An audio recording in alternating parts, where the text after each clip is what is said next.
This is All India Radio. In the program Spotlight, now we bring you a discussion on Prime Minister's visit to Italy and the G20 summit. The participants are Skand Ranjan Dayal, former diplomat, and Manashpratim Bhuya, journalist.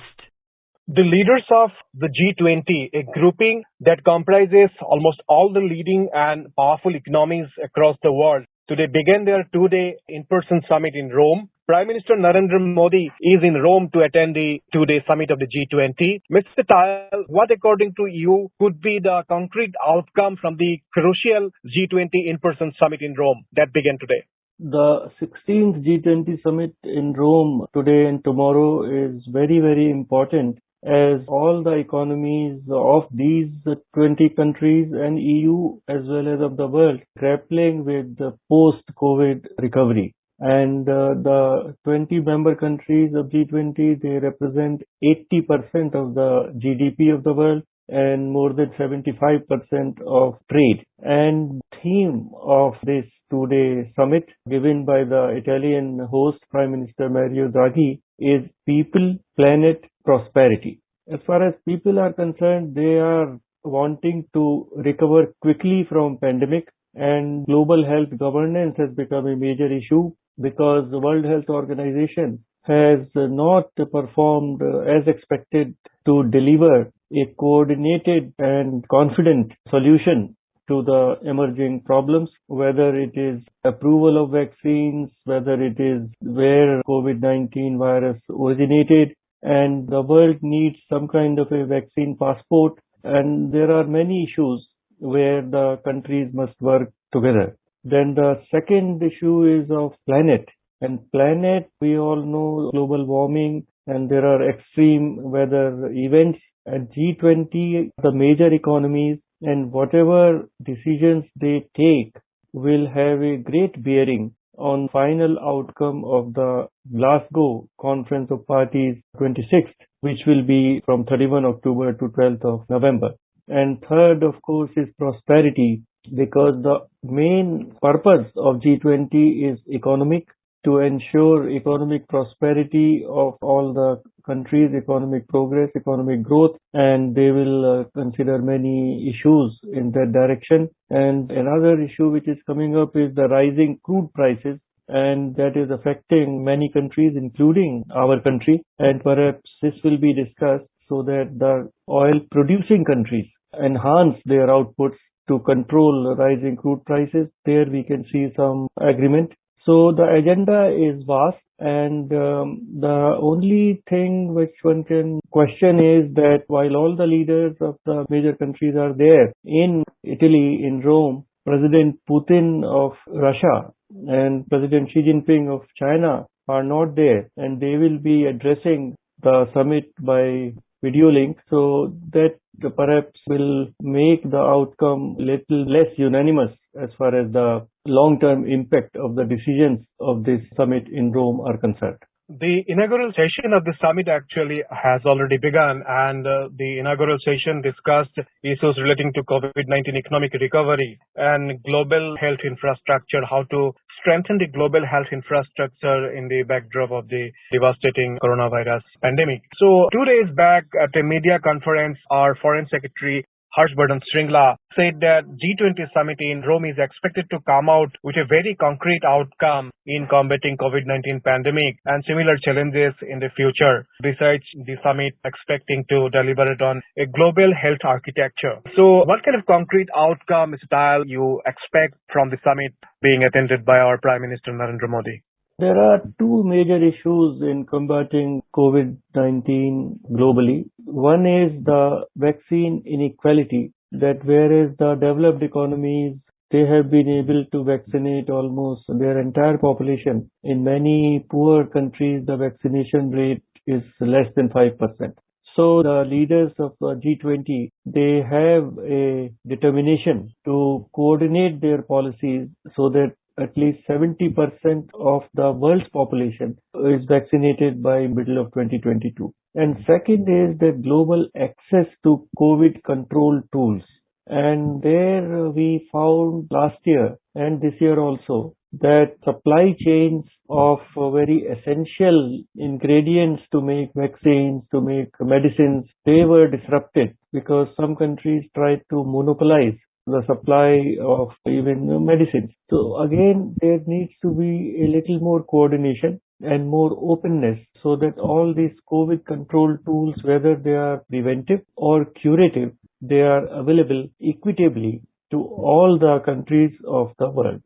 Second important aspect of the G20 summit is the economic recovery. The pandemic has devastated the world economy. I mean, it's in every country across the globe suffered from the pandemic, particularly the economic fallout of the pandemic. So what kind of economic recovery measures that you expect from the summit? And are you just expecting any concrete economic package for the developing countries, poor countries, countries in Africa, which are really, really hit hard by the pandemic?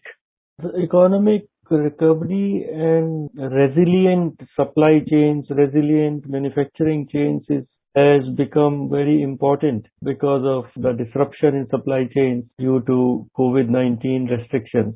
So there would be some attention paid in that direction, how there can be more flexibility, more resilience in global manufacturing. That is the one issue. Second is about the debt that many developing countries in Africa, least developed countries, they have been under the obligation to repay their sovereign debts. And last year there was a decision to suspend debt repayment to help them out, these countries, so that once their economy recovers, then only they are expected to repay their debts. And I would think that this debt suspension mechanism will be continued for at least one more year by the leaders of G20.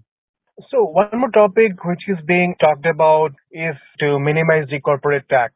There is a proposal that G20 leaders are expected to formally affirm their commitment to establish a 15% global minimum corporate tax rate by 2023. Can we expect some kind of movement on the issue? Yes, the reports from Italy are that already in the summit the leaders have decided that there will be a global minimum tax of 15%, because as we know, most of these very big corporations, they have enormous profits, but they do not pay any tax, and they hide their taxes in countries where there is zero tax. So the governments or countries where they actually make their profit, they do not gain any tax revenue from these companies. Whether it is Google, Amazon, Facebook, they all hide their taxes in Ireland and many other countries where the tax rate is very low. So this is a very good decision. It seems has already been taken today at the G20 summit in Rome, that no country or territory like this Marshall Island and Virgin Island and all that, they cannot have a corporate tax level of less than 15%. What kind of deliberations you are expecting at the G20 on the climate change? Definitely, major decisions will be taken at the Glasgow summit, the COP26 summit. But G20 is also expected to deliberate extensively on the challenges of climate change, which has been impacting a number of countries globally. And this has now emerged as one of the biggest global challenges. So what kind of discussions and what kind of outcome you expect from the G20 in the context of the climate change? Whatever consensus is reached among the G20 leaders today and tomorrow will have a great bearing on the final outcome of the Glasgow Conference of Parties 26. The main issues which are before Glasgow Conference, besides many other issues, are the net zero target of carbon emissions, whether it should be to a specific year. More than 120 countries are perhaps already announced that they will have net zero carbon emission by 2050. There is a lot of pressure on India also to announce that. China has announced that they will have net zero emission by 2060. So there can be some discussion on that. And the second very important factor is that how does one finance the shift from high carbon energy and technology to low carbon or zero carbon technologies. In the Paris Agreement 2015, the rich countries had agreed to transfer $100 billion per year to developing countries to facilitate development of technology and transfer of technology for greener industry. but that target has not been met. So perhaps there will be some discussion on how to finance the developing countries so that they can also move from high carbon energy consumption and technology to low carbon energy and technology. But at the same time, on the eve of the G20 summit, UN Secretary General Antonio Guterres warned that the Glasgow meeting risked the failure over the still tepid commitments from big polluters and various other countries. How do you see the UN Secretary General's warning that if G20 leaders fail to announce significant and concrete plan to reduce carbon emission, then the COP26 has a risk not coming out with any concrete plan to tackle climate change?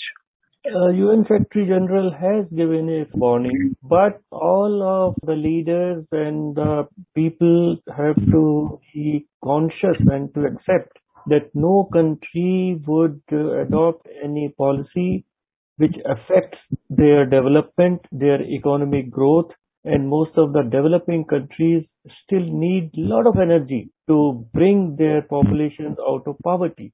So the way out is what India is proposing, International Solar Alliance, and more non-conventional energy, more and more renewable energy, and less use of fossil fuels. And in that, a very great possibility is with green hydrogen. So there should be enormous effort by all the countries of the world to develop these new technologies and to make them scalable and to make them available at very affordable rates to all the world. See, it is very easy to set targets, but one has to move towards those targets, and these targets can be achieved by use of technology, not by forcing some of the countries to reduce their emissions at the cost of the development of their people.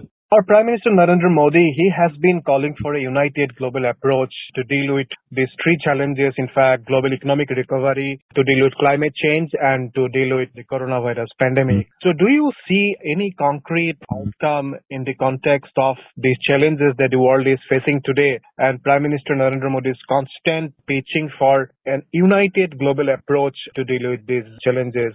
These challenges are global in nature, and it is very right that Prime Minister Modi is advocating a unified approach, a collective approach, an approach where all the countries of the world, at least all the major economies, work together with identifiable objectives, achievable goals, and some kind of a roadmap on how to reach there. It is not easy. Every country has its own national interest. Every country is sovereign. Every country has its own perception of what is the problem and how to deal with the problem. But the forums like G20, like Glasgow Conference of Parties, like United Nations, their objective is, their purpose is to harmonize these national positions for the global good and in the interest of the planet. So let us see what the outcome is. But again, I would say that since the President of China, Xi Jinping, and President of Russia, Vladimir Putin, are not physically present in Italy, some kind of a global consensus on important issues may be difficult to achieve. Terrorism is also a major challenge facing the world, and India has been at the receiving end of the global menace.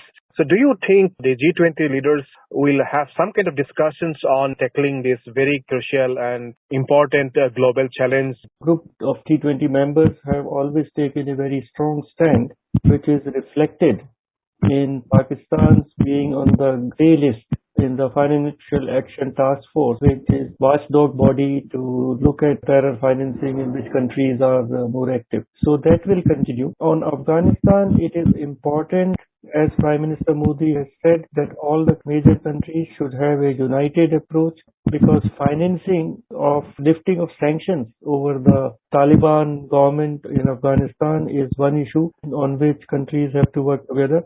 There will be some discussion in Italy in the G20 summit. Thank you, Mr. Skantail. Thank you very much. You were listening to a discussion on Prime Minister's visit to Italy and the G20 summit.